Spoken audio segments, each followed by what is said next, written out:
5 days before her wedding, Serena Whitlock stood in front of a floor-length mirror wearing an ivory gown that had taken 14 months to make, and the man she had built her entire future around just told her she wasn't enough.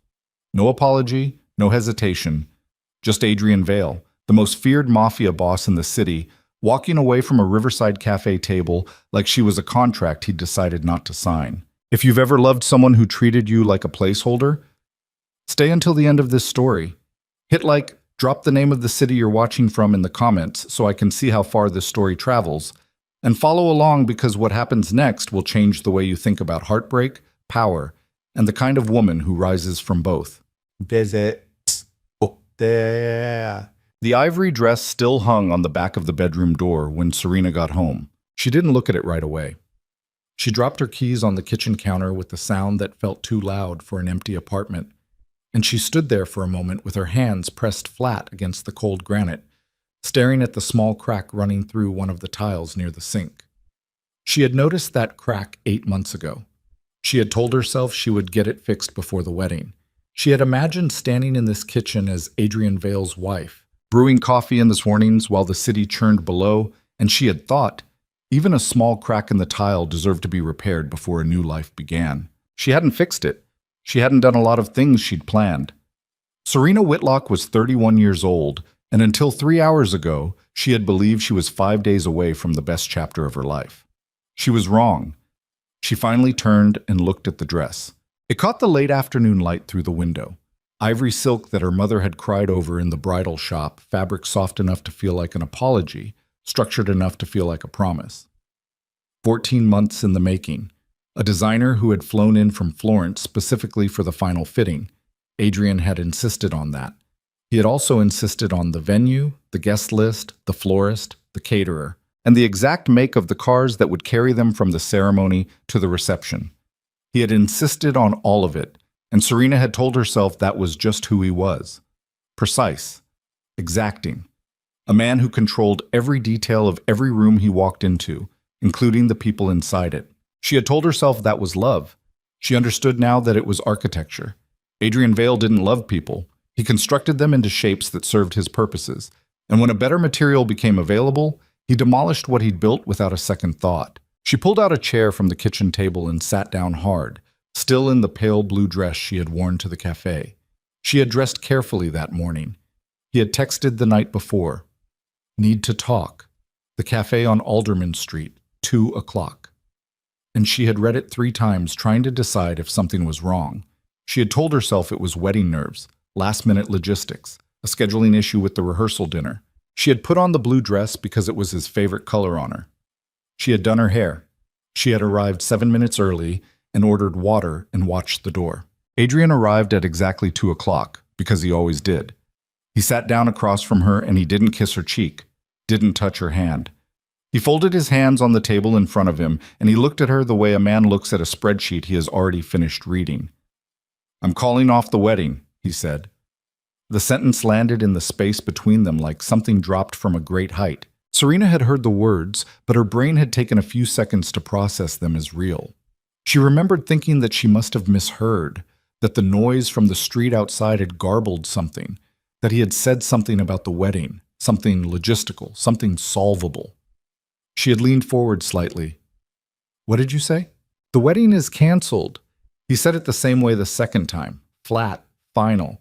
No more inflection than if he were reading the time off a clock. "I should have told you sooner. I apologize for the timing." The apology was so perfunctory that it made the whole thing worse. It wasn't remorse, it was procedure. "Adrian." Her voice came out steadier than she expected. She was proud of that, even then. Even in that first moment of freefall, some part of her had refused to shatter in front of him. "What is happening right now?" "I'm marrying someone else." The cafe had a window that faced the river. She remembered staring at it, the light on the water, a boat moving slowly under the bridge, the world continuing to operate like nothing was collapsing. "Who?" she said. "Valentina Moretti." The name hit her like a door swinging open in the cold. She knew the name. Everyone in the city knew the name. The Moretti family ran operations across the eastern districts, trafficking routes through the port, protection rackets that had been running for 2 decades. a political reach that Adrian's network had been trying to match for years. Valentina was the eldest daughter, beautiful in the way that powerful families manufactured beauty, carefully, strategically, with a specific return on investment in mind. "That's a business arrangement," Serena said. "Yes, you're canceling our wedding for a business arrangement." Adrian didn't flinch. That was the thing about him. He didn't flinch. He had once sat across from a man who was threatening to shoot him, and he had looked mildly inconvenienced. He looked at Serena now with the same unruffled composure, and she hated him for it more in that moment than she had ever hated anyone for anything. "The Moretti Alliance strengthens the Eastern Network," he said. "It removes a competitor and adds significant leverage in the Port District. It's the right move." "We've been together for 3 years." "I know. 3 years, Adrian. I turned down a partnership in London for you. I gave up the DeSanto project. I moved into your building. She stopped because her voice was starting to fracture, and she was not going to let him hear that. She breathed through her nose. "I rearranged my entire life." "I know that too. And you're sitting here like you're telling me a meeting got rescheduled." For a moment, just a moment, something shifted behind his eyes. A flicker of something that might have been guilt if Adrian Vale were a different kind of man. But it passed, quick and clean, like a shadow crossing a wall. "I made a decision," he said. "The Moretti marriage is better for the organization, for the long-term stability of everything I've built." "And what about me?" She said it without a question mark, not asking, stating, demanding that he locate her in this equation he had already solved. Adrian held her gaze for 3 seconds. She counted. "You were never going to fit the future I need," he said. "You were never enough for what that future requires." The sentence was so precise, so surgically placed, that it bypassed every defense she had and went straight to the center of her chest. "You were never enough. Not this isn't working, not I've changed, not even the coward standard. It's not you, it's me." He had looked her in the eye and told her that she had been, from the beginning, insufficient. She didn't cry. Later, she would think about that and feel something close to pride. In the moment, she simply looked at him. At the cut of his jaw, at the expensive fabric of his jacket, at the hands folded neatly on the table, hands she had held in the dark. And she said nothing, because there was nothing to say to a man who had already finished the conversation before she arrived. Adrian stood. He straightened his jacket. He placed a folded envelope on the table between them. "There's a financial arrangement inside," he said, "for any inconvenience related to the wedding expenses. My office will handle the vendor communications, so you don't have to." She stared at the envelope, at the clean white rectangle sitting where his hands had been. "Get out," she said. He left. He didn't look back. Serena sat at that cafe table for 40 minutes after he walked out. She drank the water she had ordered. She watched the river. She did not open the envelope. Eventually, she left it on the table, pushed to one side like something she had decided not to order, and she walked home through streets that felt entirely foreign, even though she had lived in this city for 9 years. Now she sat in her kitchen looking at the dress, and the full weight of it was beginning to descend. Not just the wedding, not just 3 years. The way she had quietly, steadily restructured herself around him. The way she had softened her ambitions to match the shape of his life, turned down opportunities that would have taken her out of his orbit, told herself that love required compromise, and that compromise was what she was doing rather than what it actually was, which was erasure. Slow, voluntary, tender erasure. She had been erasing herself for 3 years to make room for him, and he had looked at the space she'd cleared and told her it still wasn't enough. Serena pressed the heels of her hands against her eyes until she saw light. She breathed, in and out, in and out. Her hands were shaking slightly, not from crying, from adrenaline or anger, or some combination of both that didn't have a clean name. She got up and poured herself a glass of water, drank half of it standing at the counter. Then she picked up her phone and called her best friend, Mara. Mara answered on the second ring. "Hey, are you at the florist? Because I was going to ask about the..." "He called off the wedding." Silence. "Serena. He's marrying Valentina Moretti for the alliance. He said I was never enough for the future he needs." Another silence. Longer this time. Then Mara's voice, low and controlled in the way it got when she was holding something explosive with great care. Where are you? Home. Don't move. I'm coming. She hung up, and Serena stood with the phone in her hand in the middle of her kitchen, and for the first time since the cafe, her face broke. Not a slow crumble, a sudden violent collapse, like a building that had been precisely undermined and finally gave all at once. She pressed her fist to her mouth and bent forward over the counter and breathed through it in rough, ugly gasps that she was grateful no one was there to witness. She cried for 11 minutes. She knew because she watched the clock on the microwave the entire time, some controlled part of her brain insisting on cataloging the experience even as the rest of her came apart. At minute 12, she straightened up, blew her nose, washed her face at the kitchen sink. She looked at herself in the small mirror beside the window. Her mascara had streaked. Her eyes were swollen. Her hair was coming loose from the knot she'd put it in that morning, and there was something raw and wrecked in her expression that she barely recognized. But she was standing. That had to count for something. Mara arrived 20 minutes later with a bottle of wine and the particular kind of focused energy she deployed when someone she loved was in crisis. She was small and dark-haired, and she had been Serena's closest friend since their first year at design school. And she walked through the apartment door, took one look at Serena, and pulled her into a hug without saying a single word. They stood there in the entryway for a long moment. "Tell me everything," Mara said finally. So Serena did. She told her the cafe, the table, the envelope, the words. "You were never enough for the future I need." She told it flat, without dramatizing it, the same way she might brief a contractor on a problem that needed solving. She was a designer by training. She processed in structures and angles. Emotion was real, but it was not useful, not yet. And right now she needed to understand what had happened before she could let herself feel the full scope of it. Mara listened without interrupting. She poured wine. She sat on the couch with her knees drawn up and her expression carefully neutral, though Serena could see the anger working its way through her jaw. When Serena finished, Mara was quiet for a moment. "The envelope," Mara said. "I left it at the cafe." "Good. Is it? Maybe I should have taken it. Maybe I should have—" "No." Mara's voice was firm. Taking that money would have let him reframe what he did as a transaction that got settled.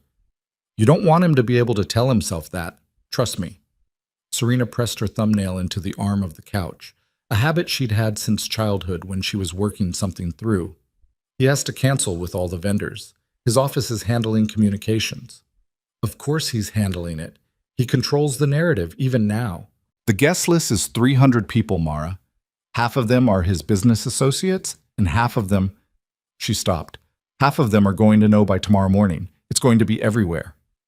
"Yes," Mara said, not kindly, but honestly. "It is." That was the other wound beneath the wound. Adrian Vale was not a private man in the sense that his business was private. The underworld knew who he was and what he ran, even if the surface world maintained polite fictions about real estate development and venture capital. His engagement to Serena had been public. Photographed at charity galas, discussed in the city's gossip ecosystems, documented in the way that everything in his world was documented as a form of power display. And now the engagement was over and Valentina Moretti would be standing beside him by the end of the week, and Serena would become the story of the woman who was thrown out 5 days before her wedding so the boss could upgrade to a better alliance. She knew how the city worked. She knew how the story would be told. She poured herself more wine. The next 3 days were a particular kind of quiet horror. The cancellation moved through the social networks faster than she had expected, which was to say faster than she had hoped, which was to say by the following morning it was already in 3 separate gossip accounts, and by noon of the day after that it had been picked up by 2 tabloids with photographs, Adrian and Valentina at what appeared to be a quiet dinner the previous month, both of them looking like a portrait of calculated elegance, and then a separate image of Serena, some event photograph from 6 months ago, positioned beside the new couple like a before and after that told a very specific story. The headline of one of them read, "Vale trades down. Then up, Mafia heirs bride. Swap rocks the city." Serena read it on her phone sitting in her car in a parking garage because she had not been able to face her apartment that morning and had driven without a destination and ended up here, engine off, reading about her own humiliation in the blue-white light of a screen. She put the phone face down on the passenger seat. She sat in the dark of the garage for a while. Then she drove to her storage unit on the south side of the city. The one she had been paying for 4 years. The one that held everything from her life before Adrian. Before she had softened herself and streamlined herself and made herself smaller and more convenient. The unit where she had stored the drafting table her father had given her when she graduated design school. The portfolio cases. The sample books. The reference volumes. Everything she had packed away when Adrian had told her the apartment was big enough, and she didn't need extra space, and her design work could be done from a corner of the home office if she ever decided to pursue it seriously again. If she ever decided to pursue it seriously. She had let that slide past her at the time.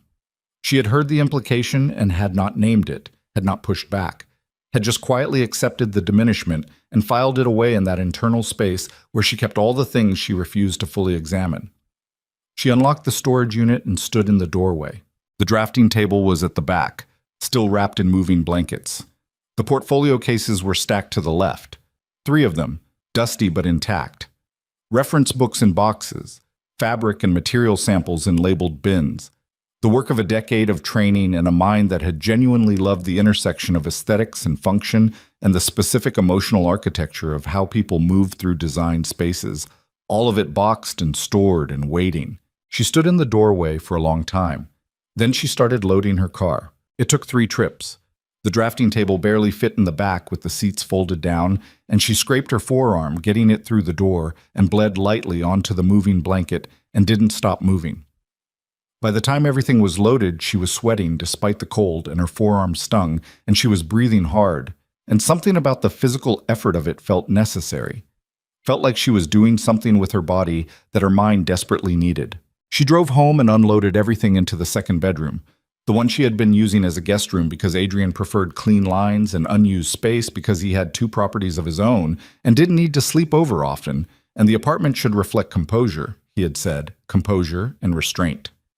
She shoved a chair out of the way and set up the drafting table in front of the window. It took her an hour to find where she'd put the lamp. When the lamp was on and the table was positioned and the first portfolio case was open on the floor beside her, she stood back and looked at the room and felt something shift. Not better, not yet, but different. Like a room that had been holding its breath finally exhaling. She picked up a pencil. She hadn't held a drafting pencil in 2 years. The weight of it was immediately familiar in a way that made her throat tighten. She pressed the tip to a blank sheet of paper on the table and drew a single line. Just a line. Horizontal, and then another, perpendicular. And then the rough box of a floor plan beginning to take shape, the instinct for spatial proportion coming back like a language she had spoken her whole life, and then one day simply stopped using. She drew for 4 hours. Not anything real. Not a commission or a project, just space, rooms and relationships between rooms, the way light would move through hypothetical windows at hypothetical angles, the geometry of comfort and tension in domestic architecture. She drew the way she had learned to draw when she was 19 years old in her first-year studio, staying up until 2 in the morning because the problem of how people inhabited space was so compelling that sleep seemed like an absurd interruption. When she finally stopped, it was past midnight. Her neck ached. She had refilled her water glass twice. The paper on the table was covered in the layered ghost lines of multiple iterations, a workspace emerging from the wreckage of all its false starts. She looked at what she'd made and felt, for the first time in 3 days, something that was not grief, not happiness either, not even close, but a dim, stubborn heat at the center of her chest that felt like the pilot light of something that hadn't been extinguished, just buried. She was in bed by 12:30. She woke at 3:15 when her phone lit up on the nightstand. The name on the screen was Adrian Vale. She stared at it through 4 rings. Then it stopped. She put the phone face down and closed her eyes. She lay in the dark with her heart going at a faster pace than was warranted, and told herself she would not wonder why he was calling. She told herself it was operational, something about the vendors, the venue, some loose end his office had identified that required a signature or a confirmation. She told herself she did not care. Her phone lit up again at 3:22. This time it was a text. She didn't read it that night. In the morning, when the light was gray through the curtains and the city was beginning its low morning noise, she picked up the phone and looked at what he had sent at 3 in the morning from inside his perfect strategic future. I know you won't answer. I'm not asking you to. I just wanted to say I'm sorry about the timing. You deserved better than that. She read it twice. Then she put the phone down and got up and made coffee and sat at the kitchen table and stared at the crack in the tile for a long time. You deserve better than that. Not, I was wrong. Not, I made a mistake. Not even, I'm sorry for what I said. Sorry about the timing, as if the central offense had been logistical, as if the problem was that he had notified her 5 days before the wedding rather than 5 weeks or 5 months, and that a more considerate version of the same abandonment would have been acceptable. She thought about the envelope on the cafe table, the financial arrangement, his office handling vendor communications so she wouldn't have to deal with the inconvenience. She thought about 3 years of herself, compressed and reshaped, packed away in storage like a drafting table she wasn't allowed to use. She deleted the text. She did not block his number. She wasn't ready for that. Not because she wanted his contact, but because blocking felt like an action taken out of fear, and she refused to be afraid of Adrian Vale. She had made herself afraid of his disapproval for 3 years. She had woken up on mornings wondering if she was being too much or too visible or too present in ways that complicated his carefully managed world.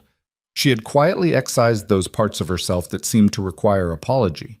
She was done apologizing for the space she occupied. She called Mara. I'm going to reach out to Marcus Holloway, she said when Mara answered. A pause. The developer? He's been looking for a lead designer for the Meridian residential project. I heard about it at that charity dinner last fall. I never followed up because... She stopped. Because Adrian thought residential design was beneath your skill set, Mara said. He hadn't said it exactly like that. He had said it with the particular delicacy of a man who had learned to frame dismissal as concern. You've always had a talent for the larger scale.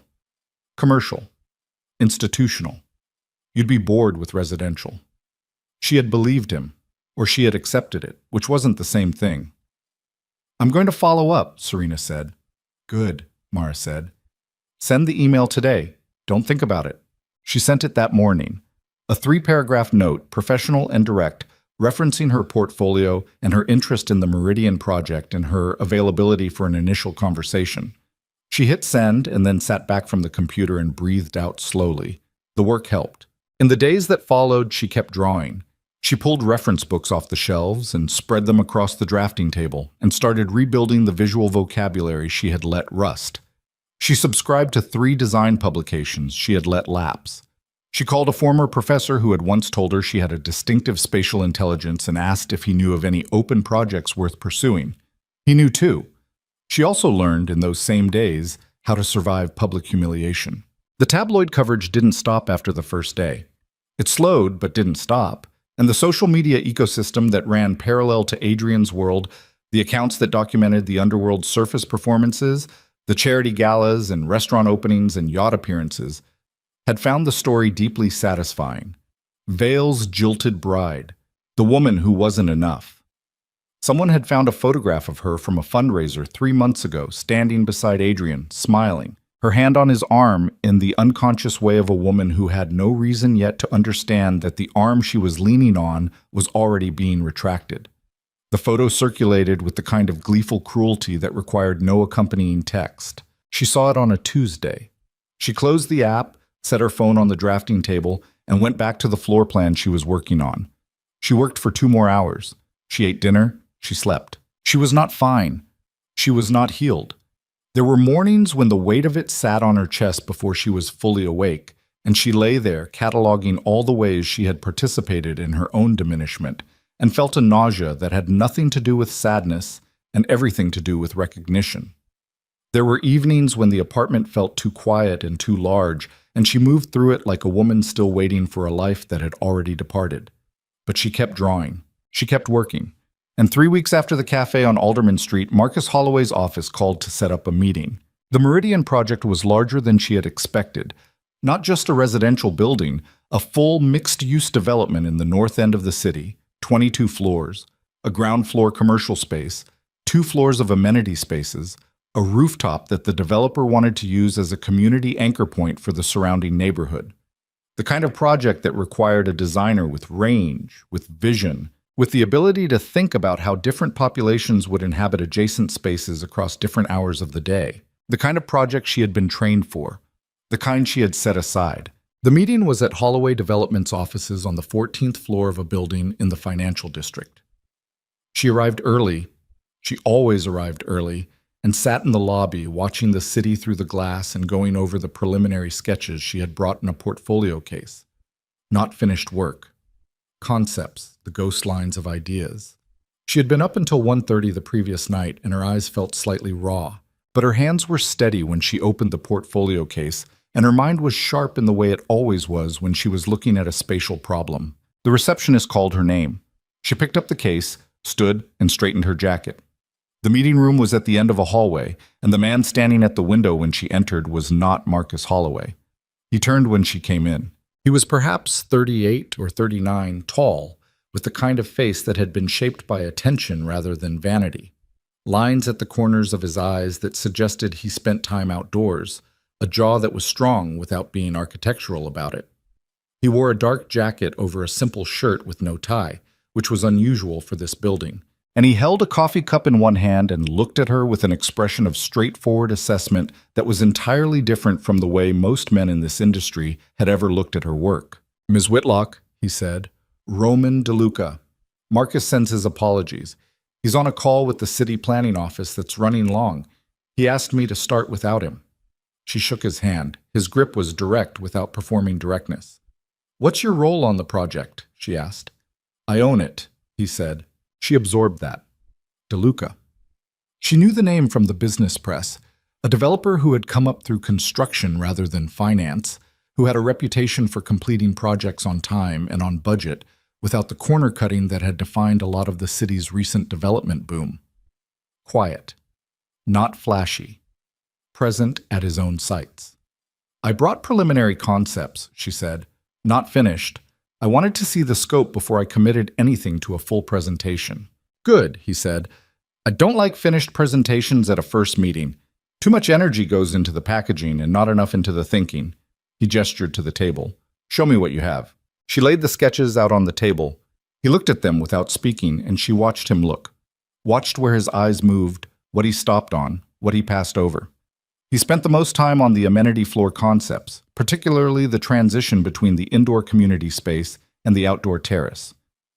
"You've thought about the threshold," he said. "That's the whole design problem, how people decide to move from inside to outside. If the threshold is wrong, the space dies. The rooftop becomes a view platform instead of a place. Most designers I've talked to about this project want to put a bar up there." "A bar is furniture," she said. "I'm talking about architecture." He looked up from the sketches. There was a quality to his attention that she wasn't accustomed to, something that felt like he was actually processing what she said, rather than waiting for a pause in which to respond, like the ideas were the point rather than the performance. "Tell me about the commercial ground floor," he said. She told him. They talked for 40 minutes before Marcus Holloway arrived, and the meeting shifted into a more formal shape. But those 40 minutes, the flat table and the ghost line sketches, and a conversation about how people move through space and what that movement means, were the 40 best minutes she had experienced in a very long time. She drove home afterward through streets she had driven hundreds of times, and she sat at a red light with her hands on the wheel and her portfolio case on the back seat, and she thought, there it is. Not love, not safety, just the clean, specific feeling of being seen for something real. She had forgotten how that felt. She hadn't realized until it happened again that it had been missing. Her phone buzzed on the passenger seat. She glanced at the screen at the next light. A number she didn't recognize, but the text below it read, "This is Roman DeLuca. I'd like to continue the conversation from today. Would you be available to visit the site on Thursday?" She read it twice. Then the light changed, and she drove, and she was still thinking about it when she pulled into her building's garage and sat in the car for a moment in the quiet. She thought about the cafe table and the envelope and the 3 words that had been surgically implanted in her chest. Never enough, never enough, never enough. And she thought about the drafting table in the window and the 40 minutes of real conversation and the strange new sensation of being looked at for her ideas rather than for the function she served in someone else's plans. She typed back, "Thursday works." She sent it and got out of the car. She didn't notice the dark car parked across the street from her building. She didn't notice the man inside it, watching the garage entrance with the particular stillness of someone who has been waiting for a very long time. She didn't notice because she was already thinking about Thursday. The dark car didn't move for another 20 minutes. Then, slowly, it pulled away from the curb and disappeared into the city's night. The dark car came back on Wednesday. Serena saw it the second time because she had started paying attention. That was what happened when a woman spent 3 years with a man who ran a criminal empire. She developed a peripheral awareness of things that didn't fit. Cars parked too long in the same spot. The same face in 2 different locations. The specific quality of stillness that belonged to someone doing a job rather than simply existing. She noticed it from her kitchen window at 7:15 in the morning while she was making coffee. A black sedan, late model, positioned across the street with its nose angled slightly toward her building's entrance. Different car than Tuesday night, but the same posture, the same quality of deliberate patience. She stood at the window for a full minute, holding her mug, watching it. Then she turned away and got back to work. She had the Meridian site visit on Thursday, and she was not going to let Adrian Vale's surveillance operation, because that was what it was, she was not going to pretend otherwise, take up space inside her preparation. She had 3 concept directions she wanted to walk through on-site and a list of questions about the structural constraints that Marcus Holloway's project manager had emailed over, and she had limited hours before Thursday to think through the amenity floor problem that had been keeping her up since the meeting. She called Mara at 8. "He's watching the building," she said. Mara was quiet for exactly 2 seconds. "You're sure?" "Black sedan, different car, same position. It's his." "Have you seen him?" "No." She paused. "I got a text from him 2 weeks ago. I deleted it." "What did it say?" "Sorry about the timing. You deserved better than that." She said it flat. Not sorry for what he said. Sorry for the timing. Mara made a sound in her throat that wasn't quite a word but communicated everything. "What do you want to do?" "Nothing," Serena said. "That's what I'm going to do?" "Nothing." "Serena, he wants a reaction. That's the only reason a man like Adrian watches someone. He wants to see if he still has the ability to produce a response. I'm not going to give him one." Another pause. "Okay," Mara said finally, "but if this escalates, I'll call you." She poured the rest of her coffee into the sink. "I have to get back to the drafting table." Thursday arrived cold and overcast, the sky the color of old concrete, a wind off the river that cut through her coat on the walk from the parking structure to the construction fence at the north end of the Meridian site. She had her portfolio under one arm and her site boots in a bag over her shoulder. She'd learned years ago to always bring her own, because the ones developers kept on hand were never the right size and always reeked of someone else's sweat. Roman DeLuca was already there when she arrived. He was standing just inside the fence with the project manager, a compact, efficient woman named Greta, who had the energy of someone who had been awake since 4 and had already solved 6 problems and was working on a 7th. Roman was in a work jacket, canvas, and worn at the elbows, and he was holding a rolled set of structural drawings with one hand and pointing at the northeast corner of the building frame with the other. He finished the sentence he was in the middle of before he turned. "Ms. Whitlock," he extended his hand. "Serena," she said, "we spent 40 minutes arguing about thresholds. We can drop the formality." Something moved at the corner of his mouth. "Fair enough." Greta handed her a hard hat without ceremony, and they moved into the site. The building was at frame stage, concrete skeleton, floor plates poured, the interior still open to the sky on the upper floors where the curtain wall hadn't been installed. Serena had always loved buildings at this stage, before the walls went up and the space collapsed into its designated functions. When you could still stand in what would be a bedroom or a corridor or a lobby and see through it to what would be a kitchen 3 floors up, and the whole structure was honest about what it was. A series of intentions not yet fulfilled. She moved through this ground floor slowly, the way she always moved through new space. Roman walked beside her without filling the silence, which she noticed and appreciated. Most developers narrated their sites obsessively, filling every observation with square footage and projected revenue and target demographics, as if silence meant the designer wasn't impressed enough. Roman let her look. She stopped at the northwest corner of the ground floor. "What's the setback here?" she said. Greta checked her drawings. 14 feet from the property line. That's enough for a covered entry sequence if we pull the threshold back from the street. A transition zone, somewhere that isn't quite outside and isn't quite inside. Weather protection, but also psychological decompression. The street is loud. The building should have somewhere to let people shed that before they enter. Roman was looking at the corner. The original design just has a lobby door flush with the facade. I know. It's wrong. She said it without apology. It reads like a building that doesn't want to be approached. He turned and looked at her. Show me what you're thinking. She pulled out her sketchbook, a small one, spiral-bound, the kind she had kept in her bag since design school, and rough sketched the entry concept in 30 seconds. Not pretty, functional.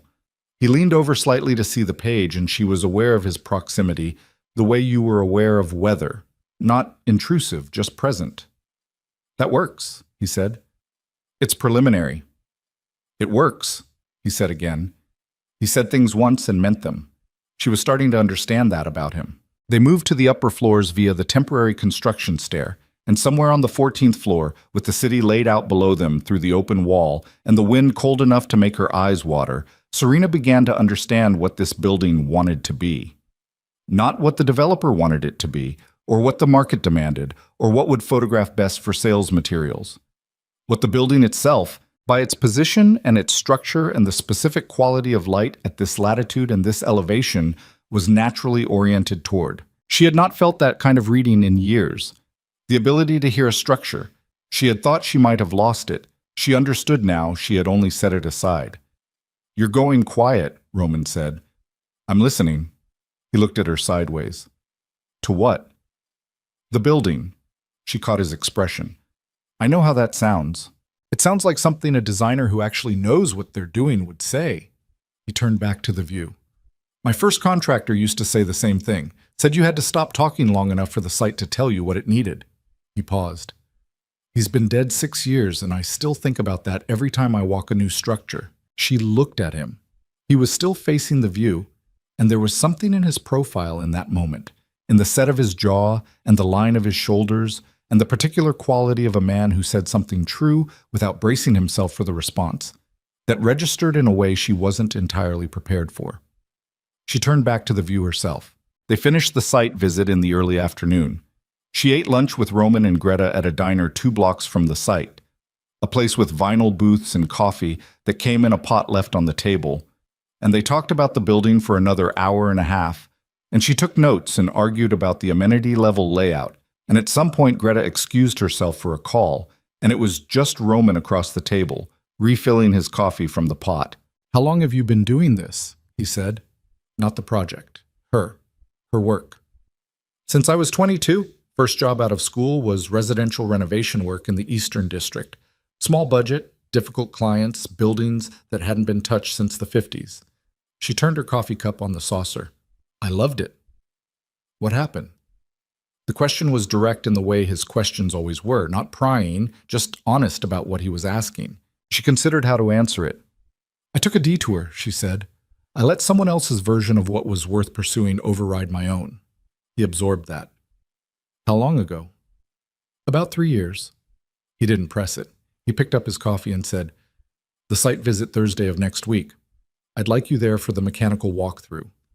The HVAC routing affects the ceiling heights on the amenity floor, and I want your input before the engineers finalize. I'll be there, she said.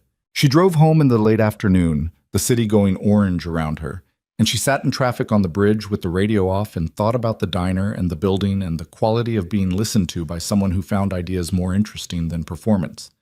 She was still thinking about it when she pulled into her building's garage.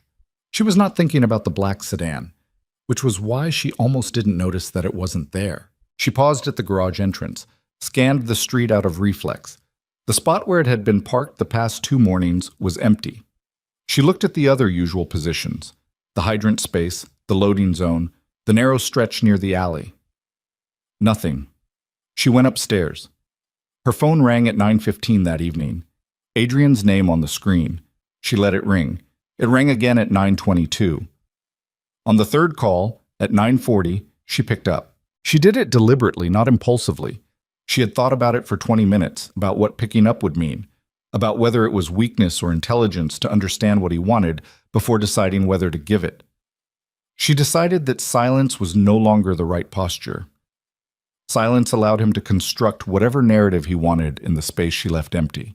She picked up, and she kept her voice level, And she said nothing, just the ambient quiet of an answered call. Serena. His voice. 3 weeks since she had heard it in person, and it landed in her chest with a familiarity that she resented immediately. What do you want, Adrian? I want to talk. You talked. At the cafe. You said everything you needed to say. I said things I... A pause. She could hear him working through it. Adrian Vale did not navigate discomfort easily. He was a man who controlled environments precisely because he could not stand the feeling of being unmoored in them. The pause told her he was genuinely unsettled, which was the most dangerous thing about this call. I said things that were cruel. The way I said it wasn't how I intended it to come across. You were never enough for the future I need, she said. Walk me through how I was supposed to hear that. The silence on his end was long enough to mean something. I panicked, he said finally. The Moretti arrangement happened fast. My father pushed it. There were factors that... I made a decision under pressure and I delivered it badly, and I know that's not sufficient. It's not. I know. Adrian. She kept her voice even. You're watching my building. Another silence. Different quality. More careful. I was concerned, he said. You were checking whether I'd moved on. Serena, don't. Her voice sharpened once, just once. Don't explain it as concern. I know what concern looks like from you, and I know what surveillance looks like from you, and I'm not going to sit here while you reframe one as the other. She breathed. What do you actually want? The silence that followed was the longest yet. I made a mistake, he said. You're engaged to Valentina Moretti. The engagement is a... He stopped. Started again. It's more complicated than it appears. It appeared straightforward from where I was sitting. The Moretti marriage isn't... Serena, Valentina is...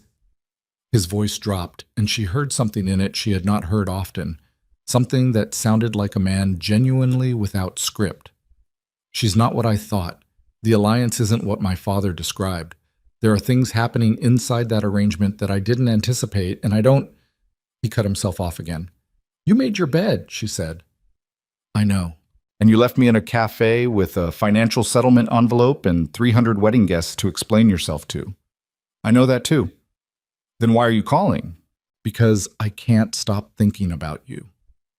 The words came out flat, like he'd been holding them for a long time and had finally run out of reasons not to say them. Because I made a calculated decision, and I've regretted it every day since, and I've watched you. I know how that sounds, I know, but I've watched you, and you're building something, aren't you? You're working again. The fact that he knew about the work made her skin tighten. What do you know about my work? She said. I know you cleared out your storage unit. I know you've been at the drafting table. I know you met with Holloway Development. A pause. Serena, I know everything. The room felt smaller. She stood very still in the middle of her kitchen, and she was quiet for a moment. And in that moment, she was doing what she always did under pressure, cataloging, structuring, working out the architecture of what was being said to her. He was not saying, I miss you the way a man who had made a mistake said it. He was saying, I have been watching everything the way a man who controlled information said it. There was warning inside the confession. The affection was real, but it was not clean. It never had been. You should stop, she said. Serena, I'm not a loose end, Adrian. I'm not an asset that went to a competitor and needs to be retrieved. Whatever you think this phone call is going to accomplish, whatever version of me you think is waiting on the other end of it, that woman is gone. She paused. Leave me alone. She hung up. She stood in the kitchen for a full minute with the phone in her hand. Then she set it on the counter face down and went to the drafting table and sat and stared at the amenity floor plan she had been working on without seeing it. The lines blurred slightly. She blinked them back into focus. He knew about Roman. That was the thing. He hadn't named him, but the Holloway Development reference wasn't about Holloway. It was about who else had been in that meeting room.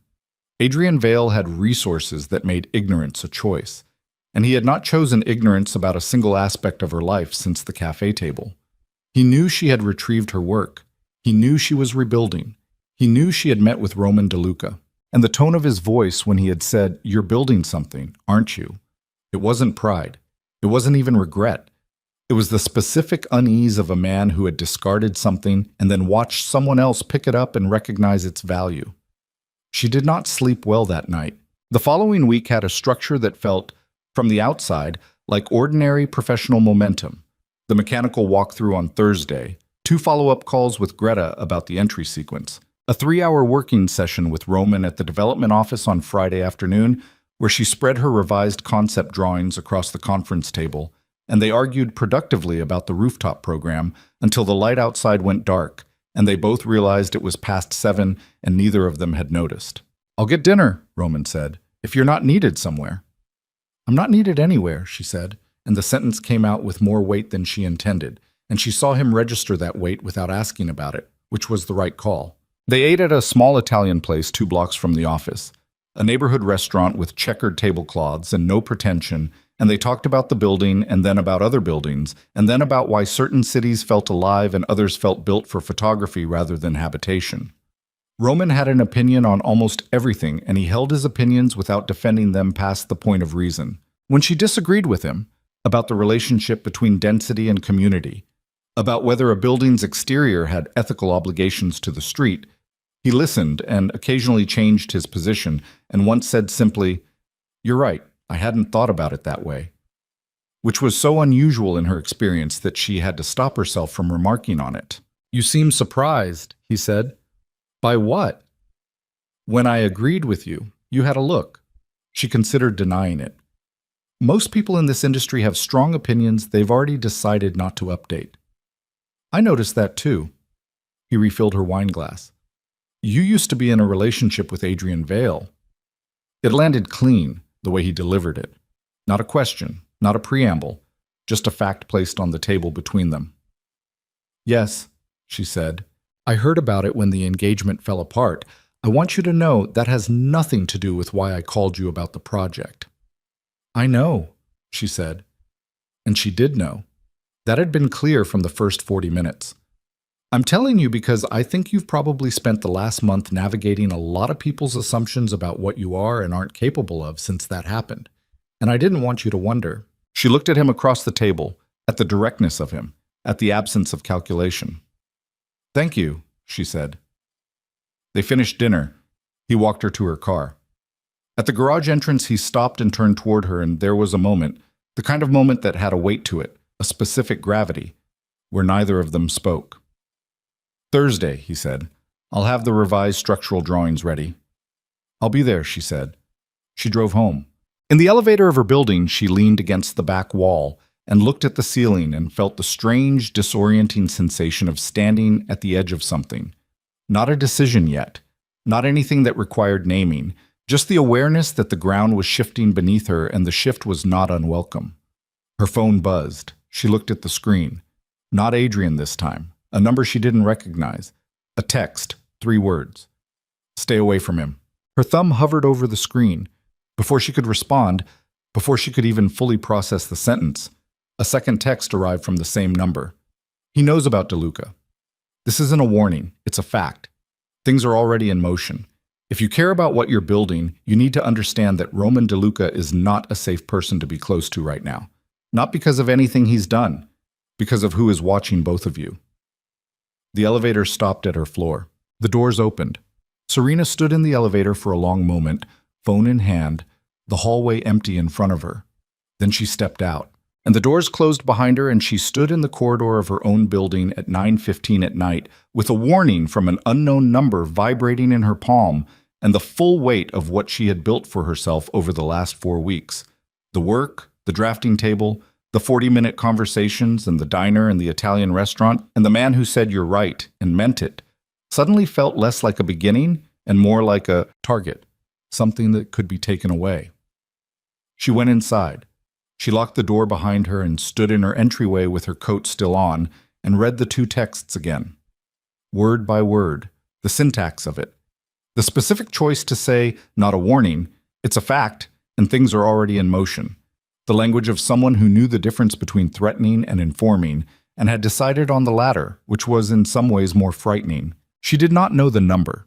She saved it under a placeholder, unknown/Thursday. And then she sat on the edge of her bed and thought. The message had 2 components. The first was about Adrian. He knows about DeLuca. That was not surprising. Adrian had already told her he knew about the Holloway meeting. He had surveillance on her building and almost certainly on her phone, or at minimum on the networks around her set. The people she contacted, the places she went, the professional threads she was pulling, that he had identified Roman DeLuca as a specific point of interest was the logical extension of everything he had already demonstrated. The second component was stranger. Roman DeLuca is not a safe person to be close to right now, not because of anything he's done, because of who is watching both of you, not because of anything he's done. That phrase carried something. It was a careful distinction, the kind of distinction a person made when they wanted to be accurate rather than merely alarming. Whoever had sent this was not trying to damage Roman. They were trying to communicate a threat that surrounded him from outside, which meant someone other than Adrian was watching Roman DeLuca. She sat with that for a long time. At midnight, she texted Mara. "Need to talk tomorrow. Not urgent tonight, but important." Mara replied in 30 seconds, because Mara never actually slept. "I'll come over at 8. Don't Google anything tonight." Serena put the phone down. She did not follow the instruction about not Googling. She spent 40 minutes doing a careful search on Roman DeLuca, his development projects, his professional history, his public profile. She found what she had already known: a builder who had come up the hard way, a decade of mid-sized residential projects before the larger commercial work, a reputation for clean contracts and on-time delivery, no litigation beyond the ordinary disputes of the construction industry, no scandal, no visible connection to the underworld ecosystems that ran beneath the city's surface. What she also found, buried in a business journal article from 8 months ago, was a single paragraph about a contested land acquisition in the Port District, a parcel that multiple parties had been pursuing. The article named the competing bidders in general terms: a development consortium with ties to city infrastructure investment and a private real estate group whose principal had not been publicly identified. The Port District. The Port District was Moretti territory. She closed the laptop. She lay in the dark and stared at the ceiling and felt the architecture of it assembling itself slowly in her mind, the cold geometry of a situation she had walked into without understanding the walls. Mara arrived at 8 with coffee and the particular expression she wore when she had already thought through several scenarios and was waiting to see which one Serena confirmed. Serena showed her the texts. Mara read them twice, set the phone down on the kitchen table. "Who has this number?" she said. "I don't know. It's not in any of my contacts. Could be anyone in his organization. Or outside it." Serena wrapped both hands around her coffee. "Mara, the Meridian site is in the North End, but Roman was in a competing bid for a Port District parcel 8 months ago, against a group with connections to the Morettis." Mara was very still. "You think Adrian is using you to get to Roman," she said. "I think it's possible someone is. I don't know if it's Adrian directly, or if it's the Moretti side, or if it's someone who has an interest in both." She paused. "Or I think it's possible that whoever sent that text is genuinely trying to warn me that being close to Roman puts him in Adrian's crosshairs by association." "What does Roman know about any of this?" "Nothing, as far as I know." She stopped. "Or nothing that I've told him." Mara picked up the phone and read the texts a third time.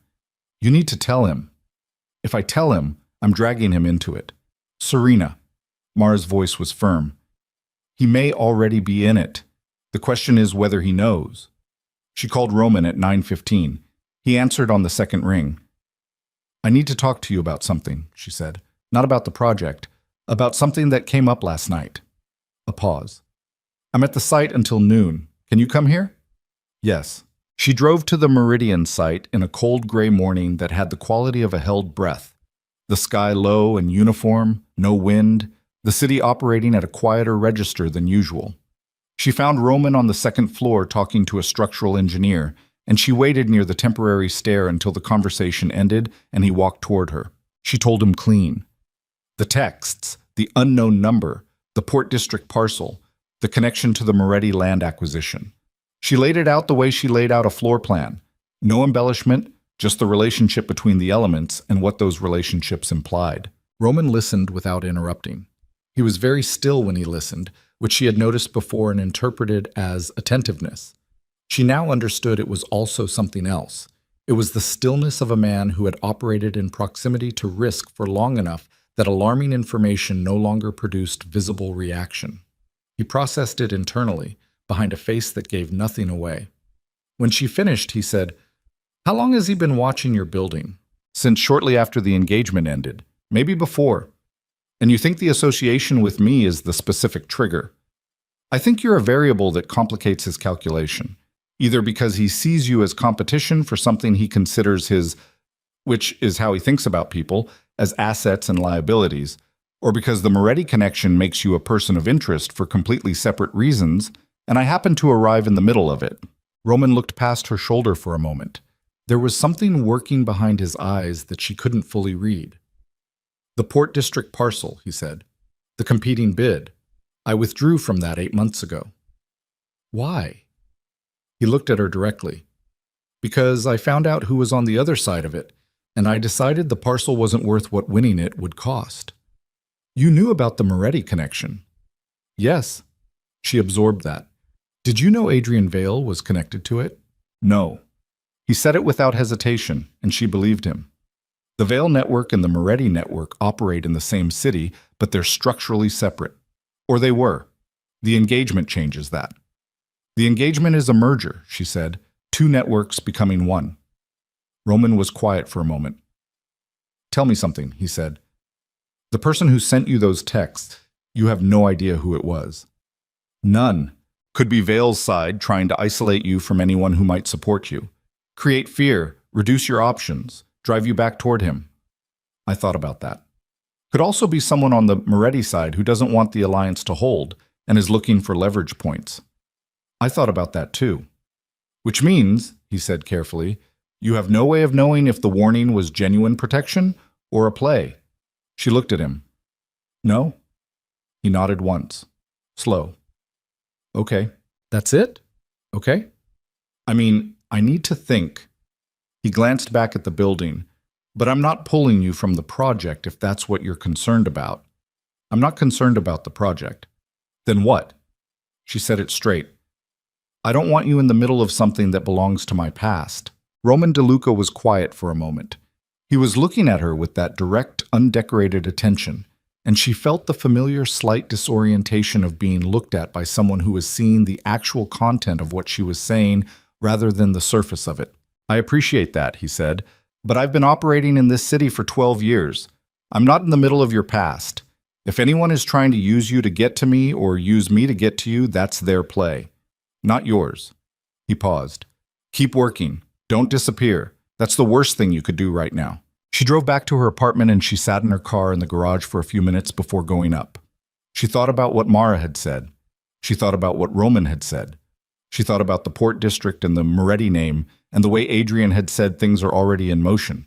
No, that wasn't Adrian, that was the unknown number. But the syntax was similar enough to the way Adrian's people communicated that she filed the similarity and held it.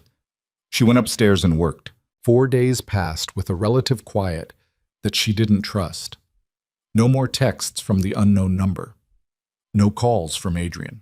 The black sedan didn't reappear on her street, which could mean he had pulled the surveillance, or it could mean he had replaced it with something less visible. She operated on the assumption of the latter. She and Roman continued working. The mechanical walkthrough, the revised concept presentations, a long Friday session on the amenity floor program that ended with a sketch she was genuinely proud of. The kind of work that arrived fully formed after weeks of approach. The solution that had been hiding inside the problem the whole time. Roman looked at it and said, "That's it."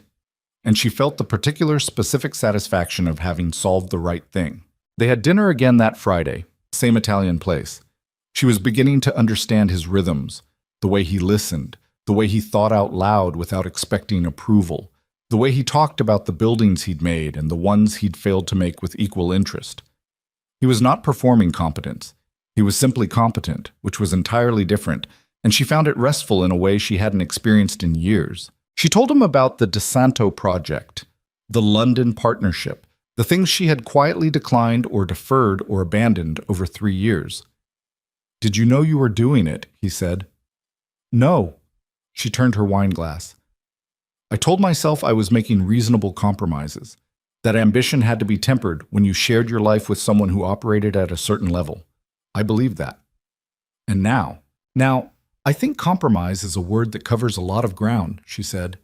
Some of it is legitimate, and some of it is just erosion dressed up as generosity. He was quiet for a moment. The DeSanto Project, what was it? A mixed-use cultural complex in East London. The brief was extraordinary. A firm I'd been in contact with for 2 years offered me a partnership specifically to work on it. She paused. Adrian said it would put too much distance between us at a critical time for his business. I agreed. I called the firm and declined. When? 2.5 years ago. Roman looked at her. The complex opened 8 months ago. It won 4 design awards. I saw the coverage. The sentence landed in the center of her chest with a precision that took her breath for a second. She had not let herself look at the coverage. She had known the project was completing without her, and she had made a deliberate decision not to look at what it had become, because looking would have required her to fully confront the scale of what she had surrendered. I know, she said. I'm sorry, he said. And he meant it in the clean, uncomplicated way. Not pity, not judgment, just recognition of loss. She looked at him across the table in the quiet Italian restaurant with the checkered tablecloths and the wine and the city outside the window, and she felt something open slightly in her chest, some barricade that had been quietly holding since the cafe on Alderman Street. Not all the way open, not yet, but enough. She was still thinking about the dinner when her phone rang the following Tuesday morning at 7:45. The number was Greta's. I need you to come to the site, Greta said. Her voice was flat in a way that it had never been in any of their conversations. Now, if you can, don't call Roman first. Serena was there in 35 minutes. Greta met her at the construction fence. She was holding a document folder, and her expression had the quality of someone who had been up all night and had decided to be functional about it regardless. What happened? Serena said. Greta handed her the folder. Inside was a copy of a legal filing, a complaint to the city's planning commission. Filed 2 days ago, time-stamped early evening, by a legal entity whose name Serena didn't immediately recognize, Alderman Street Holdings, LLC. Alderman Street, the name of the cafe. She kept her face still. She kept reading. The complaint alleged that the Meridian Development Project had been awarded its primary construction permits through a process compromised by undisclosed conflicts of interest between Roman DeLuca's development company and a member of the City Planning Commission. It alleged that relevant financial disclosures had been incomplete. It requested a full audit of the permit process and an immediate suspension of construction pending review. If the commission acted on the complaint and suspended the project, it would stall the Meridian development for a minimum of 6 months, more likely a year, given the commission's processing timeline. At current construction costs, a year's delay would cost Roman DeLuca somewhere between $8 and $12 million. More critically, the project's financing structure, Serena had seen enough of the documents to understand this, was contingent on a completion timeline. A year's suspension would trigger a review clause with the primary lender that could, under the right pressure, collapse the financing entirely. Adrian had not used surveillance. He had not used threats. He had used a law firm and a legal filing and a shell company named after the cafe where he had ended their relationship, which was either a message or a coincidence, and she was not in the business of believing in coincidences. Does Roman know? She said. His lawyer called him at 6 this morning. He's on his way. The complaint, the entity, Alderman Street Holdings. Can you trace it? My job is the site, Greta said flatly, not corporate structures. She paused. But the lawyer says the entity was registered 11 days ago. 11 days. 4 days after Serena had walked the site with Roman for the first time. She stood at the construction fence with the document folder in her hands, and the cold morning around her and the half-built skeleton of the Meridian building rising above the fence line, and she understood with complete clarity what was happening. Adrian had watched her find something worth protecting, and he had moved against it. Not against her directly, because that would be too legible, too easily traced back to a jilted man making crude plays. He had moved against the structure around her, against the work she had rebuilt, against the person she had rebuilt it alongside. He was not trying to hurt her. He was trying to demonstrate that nothing she built outside his protection could stand. Roman arrived 12 minutes later. He came through the gate and he looked at her, and she saw immediately that he already knew more than she did. His lawyer had briefed him fully, and there was something in his expression that was controlled in the way of a man who was managing something that wanted to come out hot and was choosing cold instead. "You know about the entity name," she said. "Yes." "Adrian." "Almost certainly." He took the folder from her, looked at the filing briefly, handed it back to Greta. "My lawyer is filing a response today. We have documentation on every permit, every disclosure, every communication with the Planning Commission going back 2 years. The complaint is weak. It's designed for delay, not for winning." "He doesn't need to win," she said. "He needs to delay long enough to collapse the financing." Roman looked at her. "I know." "What's your exposure if the suspension goes through?" He was quiet for a moment. "Significant." "Roman." "I have reserves. It's not catastrophic." He said it evenly, but she heard the thing beneath the evenness, the thing that was not catastrophic, but was not nothing either. "My concern isn't the money." "Then what?" He looked at her directly, and his expression was very still. "My concern is that he's not done. The filing is a first move. A man who runs what he runs doesn't file a planning complaint and then wait to see what happens. This is an opening." The morning had gone very quiet around them. The construction site was behind them. The city moved in its ordinary patterns beyond the fence. Serena looked at the document in her hands and at the name of the entity, Alderman Street Holdings, and felt something crystallize inside her that was neither grief nor anger, but the specific cold clarity that arrived when she finally, fully, stopped hoping the situation was something other than what it was. Adrian Vale was not having regrets. He was not a man in pain reaching clumsily for something he had lost. He was a man whose asset had been acquired by another party and who was now deploying the tools available to him to devalue that acquisition and force the asset back into the only market he controlled. She was not a person to him. She had never been. And Roman DeLuca, who had listened to her talk about buildings, who had said, "You're right," and meant it, who had walked a construction site in silence and understood that she was listening to the structure. Roman was now inside Adrian's crosshairs, not because of anything he had done, but because he had looked at her and seen something worth pursuing. She turned to Roman. "I need to tell you something," she said. "Tell me. There's a way out of this filing, a way to make it go away quickly and completely." She kept her voice flat. "Adrian will withdraw the complaint if I go back." Roman was very still. "He told you that," he said. "He hasn't had to." She held his gaze. "I know how he thinks. The filing isn't about your project. It's a message. And the message has a specific price." The silence between them had weight. "That's not a choice you're making," Roman said. "Roman, no." His voice didn't rise. It didn't need to. "I'm not going to stand here and watch you consider going back to a man who discarded you to protect a construction project. That's not... No. It's not just a construction project." "No," he said again, quieter this time. "It's not." She looked at him, at the set of his jaw and the particular quality of his stillness, and the fact that he was standing in the cold in front of a half-built building he might lose. And his primary concern was that she not make a decision she would destroy herself making. Something broke open in her chest.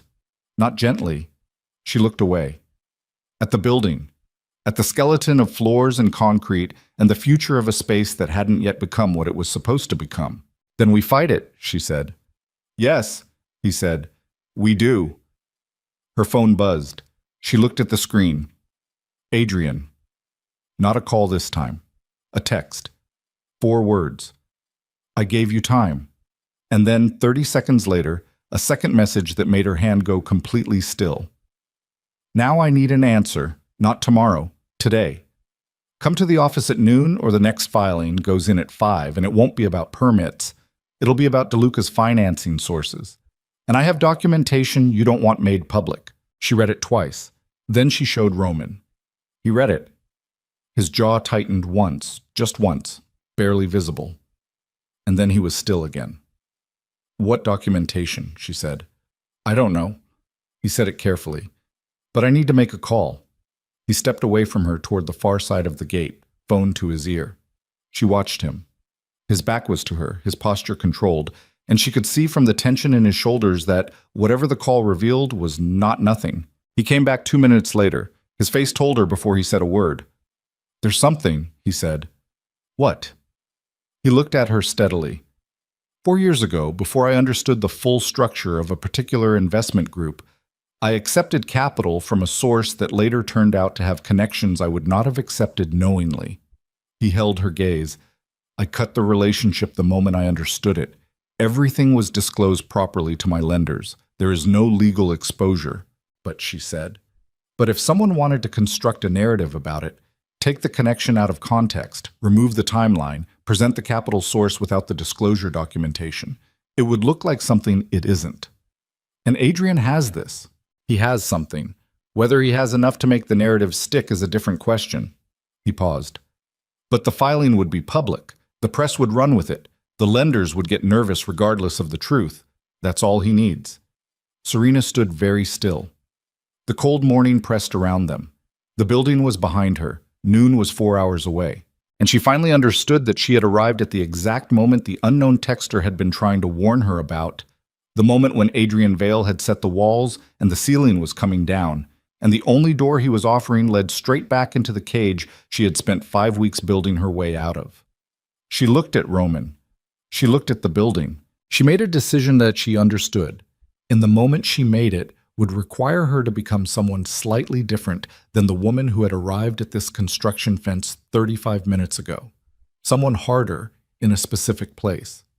Someone who had stopped waiting for the situation to resolve itself and had decided instead to move first. "Give me the documentation," she said to Roman. "Everything. The original capital disclosure, the timeline, the correspondence when you cut the relationship. Everything your lawyer has." Roman looked at her. "What are you going to do?" "I'm going to that meeting. Serena." "Not to go back." Her voice was flat and clean. "To end it." He held her gaze for 3 seconds. Then he took out his phone and made a second call. And 12 minutes later, his lawyer was emailing a compressed file to Serena's phone. 47 documents, disclosure letters, correspondence chains, time-stamped financial records that told the full accurate story of a man who had made a single misjudged connection 4 years ago and had handled it with complete transparency the moment he understood what it was. She sat in her car outside the construction fence and read through every document, not quickly, carefully. She was a designer. She understood how to read a structure, how to identify the load-bearing elements, where the weak points were and where the strength was. She built the architecture of Roman's defense inside her head, and she identified, precisely, where Adrian's narrative would have to distort the truth to make its case. She found 4 specific points where the distortion would be provable, where the documentation would expose the manipulation. She put the phone in her coat pocket. She drove to Adrian Vale's office building. The Vale Group occupied the top 3 floors of a glass tower in the financial district, the kind of building that communicated power through restraint, all clean lines and understatement, security that looked like hospitality until it didn't. She had been here dozens of times. She knew the lobby guard by name. She knew which elevator bank ran express to the executive floors. She knew the layout of the 32nd floor because she had spent a weekend there 2 years ago helping Adrian select furniture for the conference room, choosing pieces that projected authority without aggression. And she had thought at the time that she was contributing to something shared. The lobby guard, Carl, mid-50s, had a daughter at university, saw her coming, and his expression did a small, complicated thing. "Ms. Whitlock," he said. "I have a noon meeting," she said. "He's expecting me." Carl looked at his screen, looked back at her. "Go ahead." The elevator was mirrored, and she looked at herself in it on the way up. The pale face, the controlled expression, the coat she had not taken off because she was not staying. She looked like a woman who had made a decision and was past the point where the decision could be unmade. She supposed that was accurate. The 32nd floor receptionist, new, someone she didn't recognize, stood when Serena came off the elevator. "Ms. Whitlock?" "Yes. Mr. Vale is in the main conference room. I'll let him." "I know where it is," Serena said, and walked past her. She opened the conference room door without knocking. Adrian was not alone. She had expected that. She had not expected which specific people were in the room with him. There were 2 men she didn't know. Lawyers, by the look of them. The particular kind of tailored and still that belonged to men paid to manage situations. And there was a woman, seated to Adrian's left, who turned when the door opened with the slow, deliberate movement of someone who had been waiting specifically for this. Valentina Moretti. She was exactly as the photographs had suggested. dark-haired, composed, with the specific kind of beauty that had been curated rather than simply grown.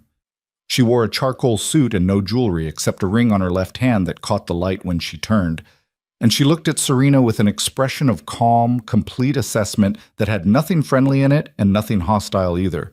Pure evaluation. Adrian stood. He was in a dark suit, no tie, and he looked like he had not slept in several days. Not in a visible way, not in a way that would register to anyone who didn't know his baseline. But Serena knew his baseline.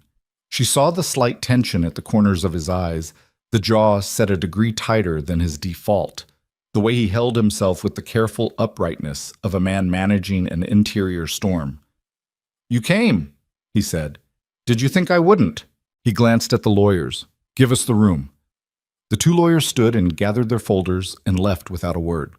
Professional erasure. Valentina did not move. "Her too," Serena said. Adrian looked at Valentina. Some communication passed between them that was wordless and not warm. "It's fine," Valentina said. Her voice was lower than Serena had expected. She stood slowly, buttoned her jacket, and walked toward the door. She paused when she was level with Serena and looked at her directly for one moment.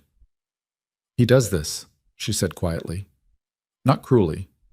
Almost like information being filed. "He does this, and then he finds out it doesn't work. And then he does something else. Just so you know." Then she walked out and pulled the door shut behind her. The room was very quiet. Adrian stood on one side of the long conference table, and Serena stood on the other, and between them was the table she had helped him furnish, and the city outside the window, and 3 years of everything that had been built and demolished. "Sit down," he said. "No." His jaw tightened. "Serena." "You have 5 minutes," she said. "Say what you want to say." He looked at her. Something moved across his face.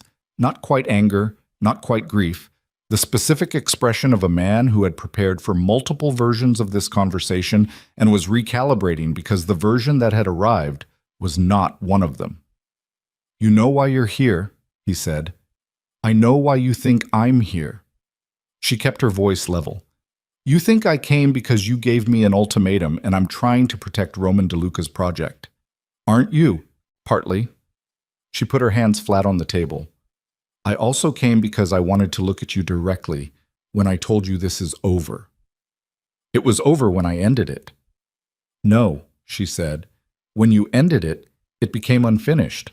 What you've done in the 5 weeks since, the surveillance, the phone calls, the Alderman Street filing, that's not a man who closed a chapter. That's a man who can't stand watching someone he discarded decide she's fine without him." His face went very still. "I'm not doing this because I want you back," she said. "I'm doing it because your ego has confused a business decision with a love story, and now you're weaponizing a planning commission to punish a man who has nothing to do with us." She reached into her coat pocket and pulled out her phone. The documentation Roman disclosed, the capital source, the timeline, the full correspondence chain. "I've read all of it. Your narrative requires you to hide the disclosure letter from March 4 years ago, omit the exit documentation from June, and present the timeline in reverse order. That's not a gray area. That's fraud." Adrian didn't move. "You file that second complaint," she said, "and I file a counter-complaint with the City Ethics Board documenting exactly how the Alderman Street Holdings entity was constructed, when it was registered, and what its evident purpose was. 11 days before the first filing, 4 days after I walked the Meridian site with Roman DeLuca." She held his gaze. "I also have the text messages, the calls, the surveillance log of my building's security system captured on a parked vehicle I can connect to your organization." She paused. "Do you want to go to the City Ethics Board, Adrian? Because I'm prepared to." The silence in the room was the specific silence of a man recalculating every variable simultaneously. "You came prepared, but," he said, "I learned from you." Something passed through his expression that she might, in a different life, have called pain. He put both hands on the back of the chair in front of him and looked down for a moment, and she watched the muscles in his forearms tighten and release. "I made a mistake," he said. "Lower this time." The lawyer performance stripped out of it. "You made several. With you." He looked up. "At the cafe." What I said. The way I said it. Adrian, let me... He stopped, pressed his lips together. I have thought about that sentence every day. You were never enough. I said it because I was trying to make the decision irreversible in my own mind. I needed you to stop looking at me like you were waiting for me to change it. The honesty of it landed somewhere she didn't want it to land. She held herself steady against it. It doesn't matter why you said it, she said. It matters that it's what you reached for. I know. The most efficient weapon in your arsenal when you needed to end something was telling me I was insufficient. Her voice held. That's who you are, Adrian. Not a man who made a cruel mistake. A man who, under pressure, instinctively chooses the thing that does the most internal damage. That's not a bad day. That's character. He flinched, barely. But she saw it. Withdraw the filing, she said. Both of them. Today. And don't contact me again. Serena. I'm not negotiating. I'm not... He exhaled hard through his nose. I'm not trying to negotiate. I'm trying to... He stopped again. The controlled man was visibly losing his grip on the control, and she watched it with the strange detached clarity of someone on the far side of something. I thought if I gave you time to feel the loss, you'd... Feel the loss. She let the words sit. Adrian, I have spent 5 weeks rebuilding a life I let disappear for 3 years. I cleared out a storage unit and set up a drafting table and called people I had been too small to call when I was with you. I have drawn more in 5 weeks than in the 3 years prior.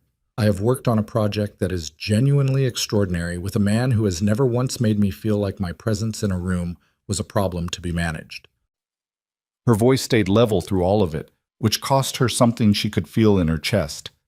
That's not loss. That's recovery. And you standing here with legal filings trying to collapse the structure around me, that's just proof that I was right to go. The room held the sentence.